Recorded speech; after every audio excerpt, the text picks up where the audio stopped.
Hello and welcome back to my GTNH playthrough. It is September 5th.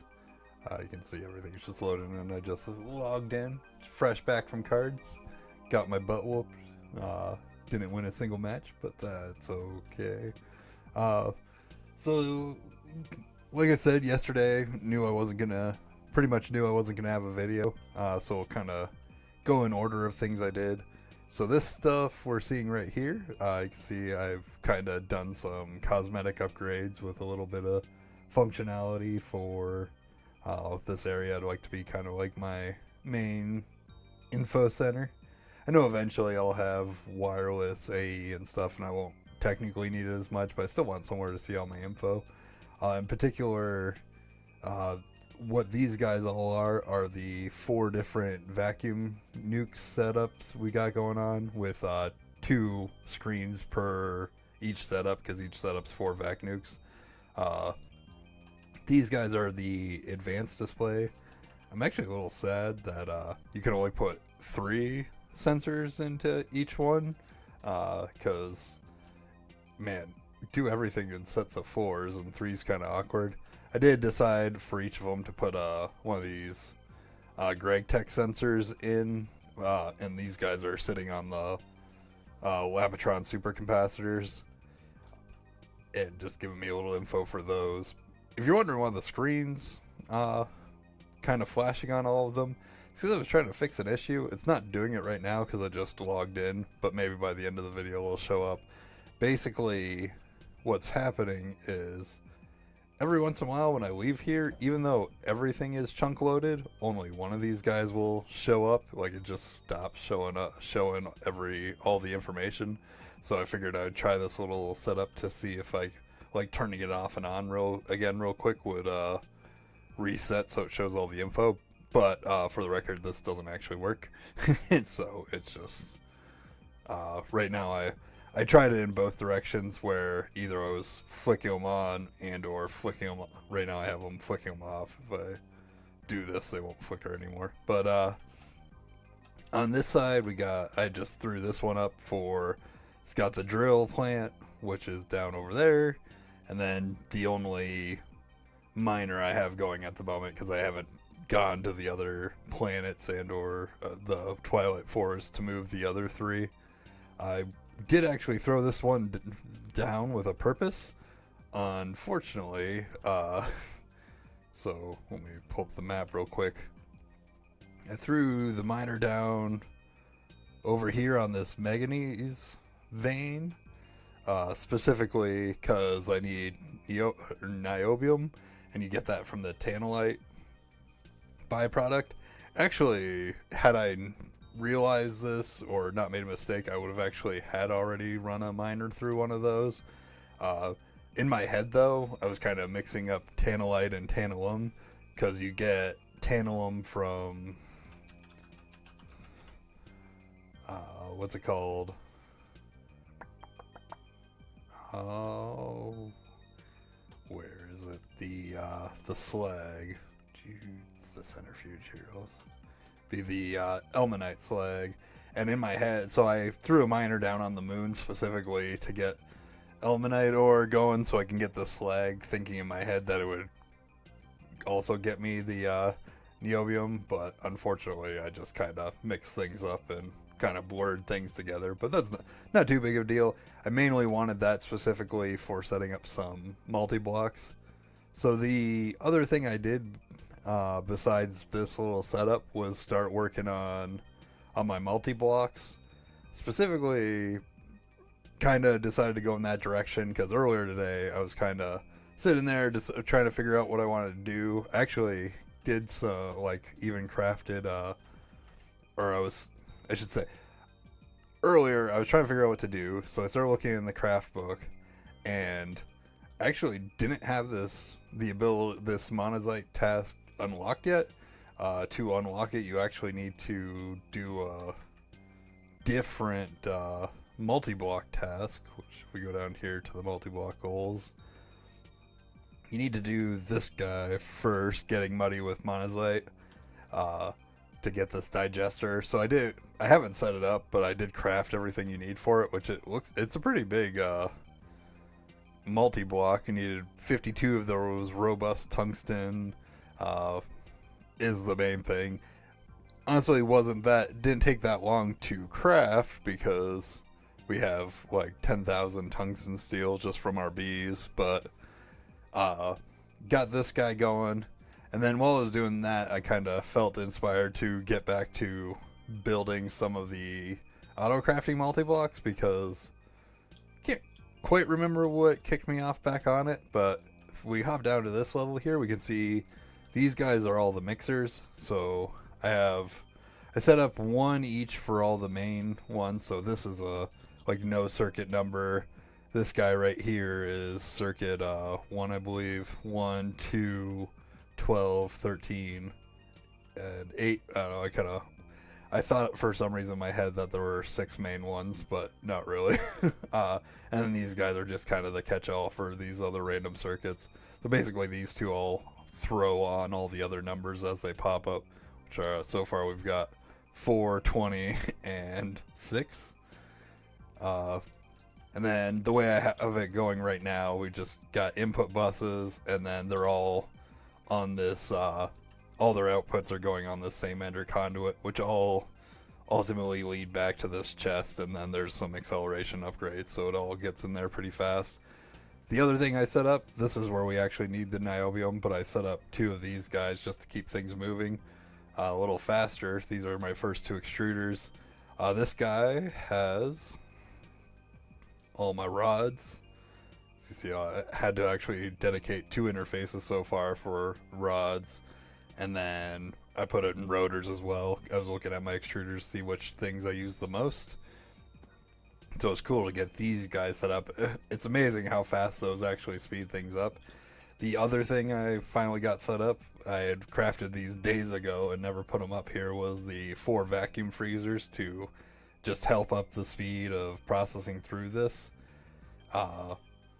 Actually, what was kind of funny is while I was making that digester multi-block, I noticed I actually had crafted the 52 coils at HSSG to upgrade these 4 guys, and just kind of never got around sticking them on here. But so at some point over the weekend, I'll throw those on here. But actually, as I was setting up these multi-blocks, I would tear down my single blocks down here, that mainly just to get the interfaces back and kind of clean up so I can see where there's space. I did leave 1 mixer somewhere, only because I only crafted buses and I didn't feel like setting up this guy pretty much, where it's these are both fluid patterns and they both happen to be on circuit too, so I just left this guy for the moment. I'll come back and like clean it all up and get these out of here, but my next ones I'll be setting up right off the bat will be, I have all the wire cutting multi-blocks crafted, just not set up yet. They're sitting in the AE system. I would also like over the weekend, because I noticed it's my uranium setup up here for all my uranium rods, which basically what we got going on here is this guy makes coolant, this guy makes the whatever, the enriched uranium that then goes into this canning machine, which then works its way over to these 2 assemblers pretty much to become dual rods and then quad rods, and then ultimately over here. As you can see, this guy's at 0. It's just not keeping up. So I think I kind of want to set up a dedicated couple compressors for these guys, and as well as a canning multi-block to speed this whole process up and like just make it a little faster at the moment. And then, once I swap from uranium to MOX or plutonium, whatever, I'll swap those out.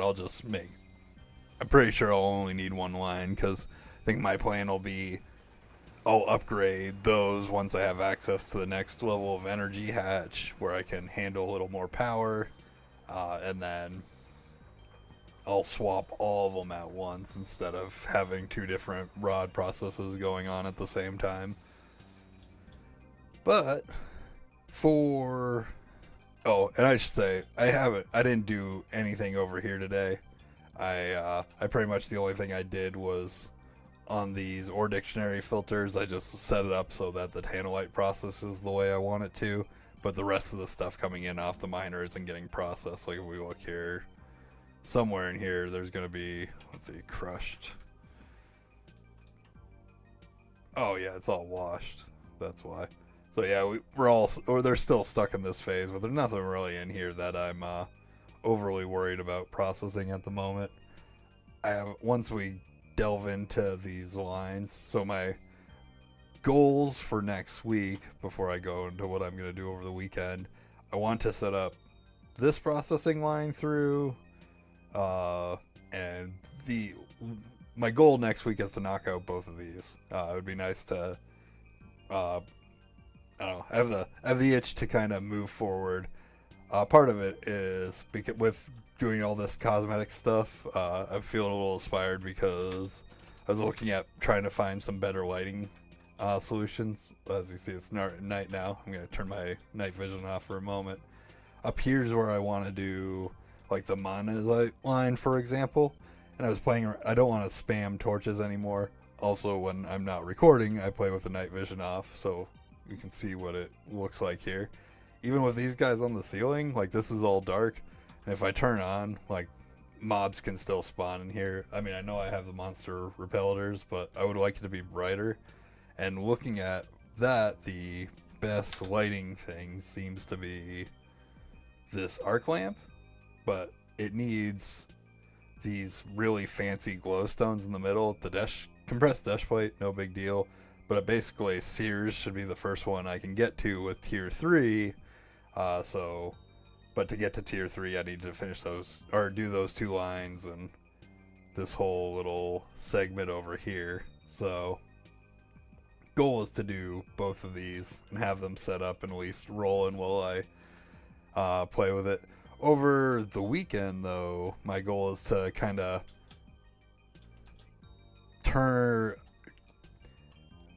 do this process over and over again. Just get rid of, or strip everything down to just having the assemblers left over.